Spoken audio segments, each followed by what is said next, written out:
You're not tired because your life is too full. You're tired because your life is too empty of you, because you keep saying yes when every part of your being aches with no. You keep carrying what was never yours, smiling while your soul whispers, please stop disappearing. They told you that goodness meant sacrifice, that love meant obedience, that being worthy meant being agreeable. And somewhere along the way you believed it, but what if they were wrong? What if the thing you've been calling selfish, setting boundaries, walking away, choosing your truth, was actually sacred? Carl Jung, the great Swiss psychologist, called the journey of becoming who you are individuation, not a self-help slogan, a spiritual imperative.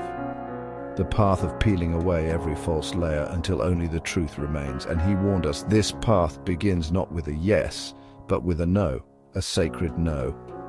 A refusal to keep betraying yourself just to be liked. A quiet, trembling stand against a world that's trained you to smile while bleeding.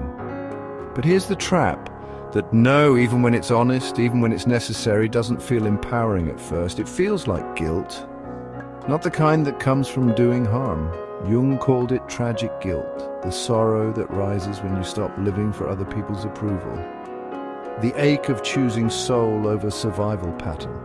The grief that comes when the performance ends and your real self, unpolished and imperfect, steps into the light. You feel it when you cancel the plan. When you don't return the text.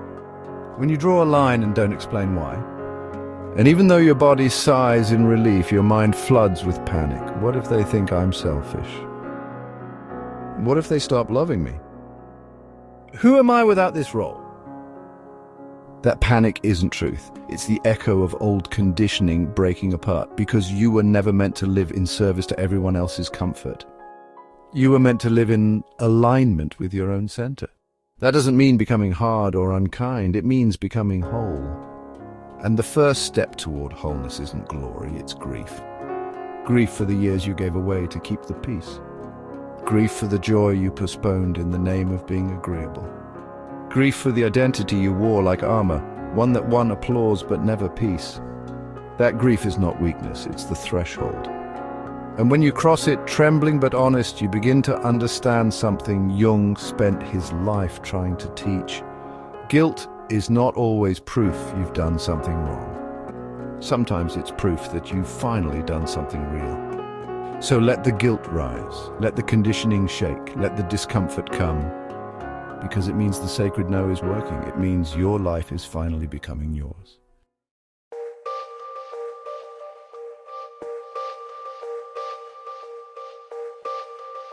There's a moment you know too well. Someone asks you for something, your time, your energy, your presence. And even though you're already stretched thin, even though a voice inside says no, you smile and say yes. Then comes the familiar ache, tight in your chest, hollow in your gut. That ache isn't resentment, it's erasure. It's what happens when your truth gets smothered by your persona. Carl Jung called it just that, the persona. The mask we wear to survive the world, to be liked, to be accepted. It's not a lie, it's a strategy, a role crafted over years of learning who we had to be to stay safe, wanted and approved of. Maybe your mask is the good one, the reliable one, the strong one, the peacemaker.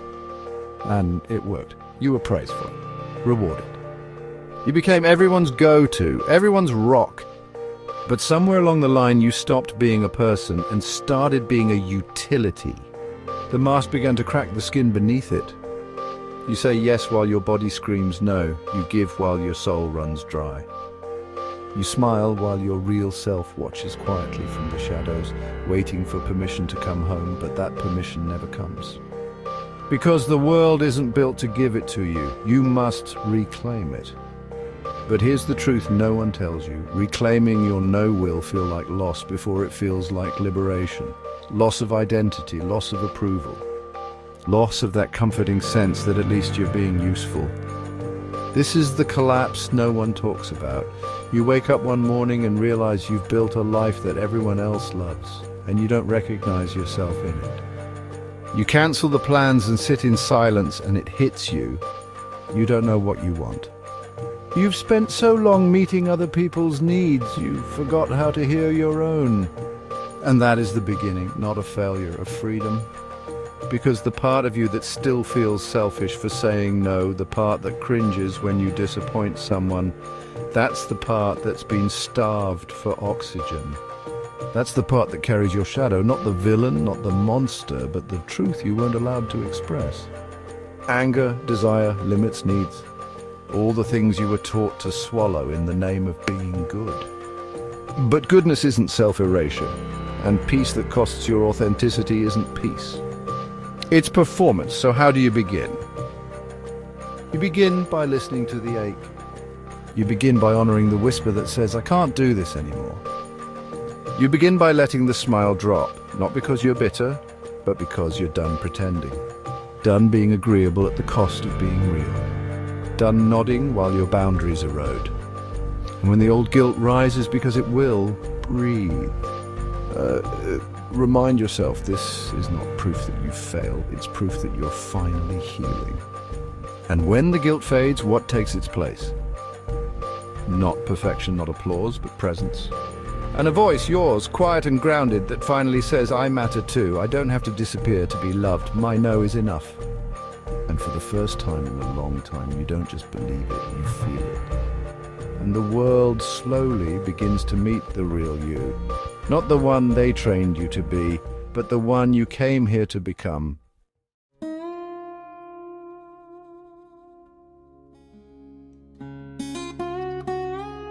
You don't lose yourself all at once. You lose yourself in small, polite steps, the half smile when you want to decline, the soft maybe when your body already knows it's a no, the familiar line, it's fine, I'll handle it, when it's not, and you can't, and you shouldn't have to. And over time, those small betrayals add up to something vast, a hollowing. Carl Jung taught that the path to becoming who you truly are, the process of individuation, demands one thing before all else: differentiation. The courage to step away from the version of you that was created to be approved of. That courage begins with a single word, no. But this no isn't a slammed door or a snapped reply, it's sacred. It's the moment you stop shrinking yourself to make others comfortable.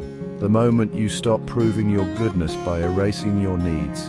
The sacred no is not rebellion, it's restoration. It's not the fire that burns bridges, it's the light that finally illuminates your edges. But here's the truth no one prepared you for. Your sacred no will not feel noble at first. It will feel like failure. You'll say no and silence will follow. The kind of silence that rings like guilt. You'll imagine the judgment in their eyes, the disappointment in their voice. You'll check your phone and feel the absence of a reply, and that absence will ache like rejection. Because so many of your relationships were built on your yes. So many people learn to love your compliance. And when that changes, when you stop overextending, overgiving, overexplaining, they might leave. Let them. That isn't cruelty, it's clarity. A sacred no is not just about protecting your time or your peace, it's about protecting your becoming. Saying no is how the real you begins to breathe. It's how your inner life stops being a performance and starts being a home. But there's a moment, for almost everyone, where this choice cracks you open, where you sit in the quiet aftermath of your first real no and feel more alone than ever. Maybe you've already had that moment. You said no to the dinner, no to the extra project, no to the friend who never listens but always takes. You turned your phone face down. You sat in silence, and then came the voice. Maybe I was too harsh. Maybe I should have just said yes. Maybe it's easier to go back. That voice is not your truth. That voice is your conditioning. And it will say anything to keep you inside the cage you've outgrown. But if you listen just beneath it, another voice is rising. It's quieter, steadier. It says, I'm proud of you. We don't abandon ourselves anymore. This is the sound of becoming real. Because every time you honor your limit, without apology, without performance, you reclaim a piece of yourself. Boundaries are not selfish. They are declarations of self-respect. They are how your nervous system learns that love doesn't require self-erasure. And every sacred no, spoken with clarity and grace, becomes a promise. I will not disappear to be loved. I will not betray myself to keep peace. I will not perform tenderness at the expense of truth. This is not the easy path, but it is the honest one.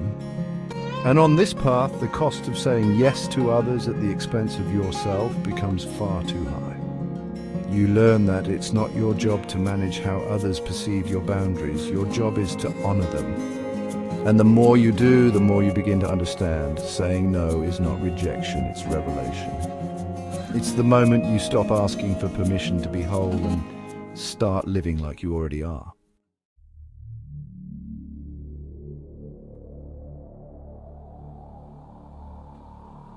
Some truths are too ancient for psychology to name. They live in the bones of stories, older than science, deeper than explanation. And in these stories, saying no is not just a boundary, it's a threshold. There is a myth of a bird, the phoenix, spoken of in Egyptian, Greek, Persian traditions. She lives for hundreds of years, and when her time comes, she does not wither. She builds a pyre, she climbs inside it, and she burns. Not because she's broken, but because rebirth demands a letting go that the world will never give you permission for. You may not wear feathers, but you felt this fire. That burning in your chest when you know something has ended, an identity, a relationship, a season of your life, but the world around you still asks you to keep going, keep pretending. You don't need to go up in flames, but you do need to stop waiting for approval to change. Because the sacred no is the match, not to destroy your life, but to destroy the life that keeps you small. There's another story told by Hans Christian Andersen of a girl who slips on a pair of red shoes. At first they sparkle, they dance, they make her feel seen. But soon they won't stop. She dances through sorrow, through suffering, through solitude. She begs them to stop, but they don't. Because she never said no to the performance. This is what happens when you confuse love with being impressive. When you let your usefulness define your worth, when your smile becomes a costume stitched from exhaustion. You perform and you forget how to stop. You dance until you're hollow, until your feet bleed, until your soul begs for silence, and still you keep going. Until one day you don't, you stop, and it feels like failure. But it isn't. It's the beginning of listening. It's the moment the shoes fall silent, and you hear your own footsteps for the first time. And then there's La Loba, the wolf woman, a desert myth retold by Jungian author Clarissa Pinkola Estes. She wanders alone, gathering the bones of dead animals. And when she has enough, she sings over them. And the skeletons rise. This is not a horror story. It's a resurrection, because La Loba doesn't fear decay. She doesn't flinch at brokenness. She gathers what the world discards. She sings life back into what has been buried. And maybe you've done that too. You've picked up the pieces of a self scattered by years of pleasing. You've gathered fragments others found inconvenient, your anger, your needs, your boundaries, and you've begun to assemble something whole. The sacred no is not a sword. It's a song. It doesn't cut to punish. It calls back the parts of you that went silent just to stay safe. Each of these myths holds the same secret. Sometimes to be reborn, you must first disappoint. You must stop dancing. You must walk through fire. You must sing over the broken bones and let them rise into a shape no one else remembers, but you do. And when they ask you, why are you different? Let your answer be simple: because I burned the life that wasn't mine. Because I stopped performing the girl in the red shoes. Because I found my voice in the desert, and it howled until I came home.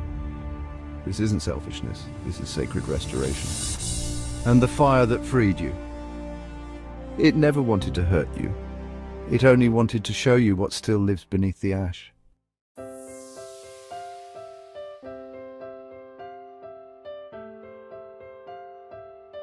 There's a kind of guilt that doesn't come from doing harm, it comes from healing. Not the guilt of malice, but the ache of transformation. A soft, persistent weight that rises the first time you choose yourself over the comfort of others. It sounds like a question. Did I go too far? Was I too harsh? Who am I if I'm not always the one who says yes? Carl Jung called it tragic guilt, the kind that emerges when we begin to individuate, when we stop molding ourselves to the demands of others and start living in alignment with our deeper truth.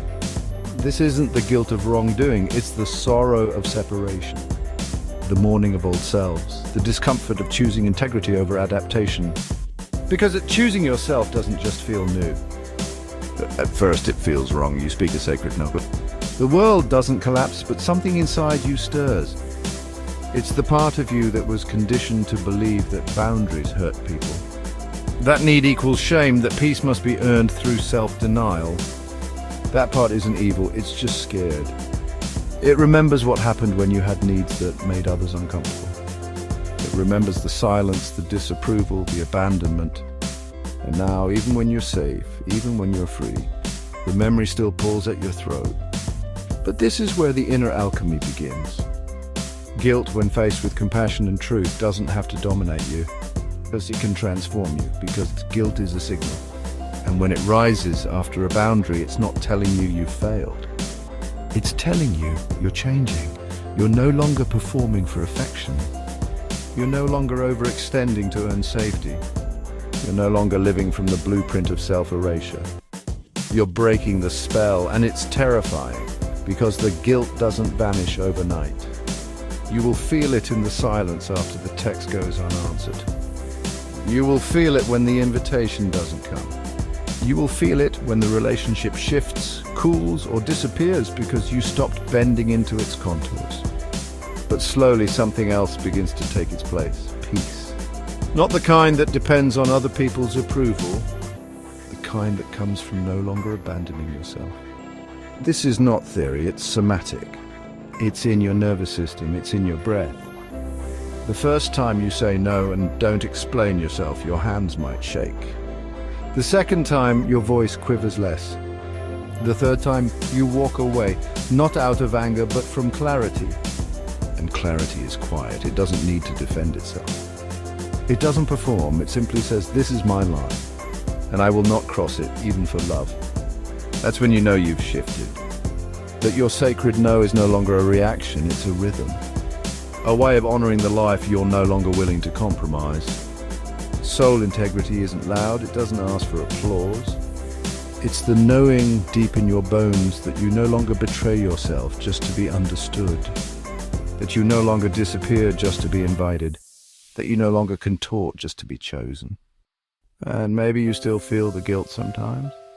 Let it come, it means you're alive. Awake, becoming, but let it come as a wave, not a sentence. Let it come and pass like weather, not like truth. Because the truth is this, you didn't hurt anyone by choosing yourself. You just stopped bleeding quietly for their comfort. And now what fills that space is not bitterness but breath, not defiance but dignity, not rebellion but remembering. Remembering the you that existed before guilt took the wheel. The one who didn't apologize for having limits. The one who walked with inner weight. And smiled not from compliance but from truth. That's the alchemy. That's the sacred yes underneath every sacred no.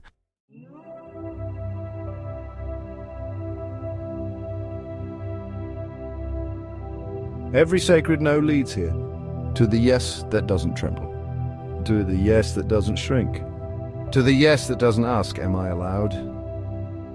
Carl Jung called it individuation, not becoming perfect, not becoming invincible, but becoming whole. Reclaiming the parts of you that were traded away for acceptance, melted down for harmony, silenced for survival. This isn't the loud kind of freedom, it's the still kind. It's the moment you no longer feel the need to explain your boundaries because you know where they come from. It's the moment your nervous system settles after a no, not because you were validated, but because you stayed in integrity. It's the moment you wake up and your first thought isn't who you need to be for someone else, it's breath. And here's what no one tells you. It's not a one-time arrival, it's a return, again and again. A returning to the self who kept watch through all the roles. The self who whispered beneath the performances. The self who mourned every time you smiled while saying yes with your mouth and no with your body.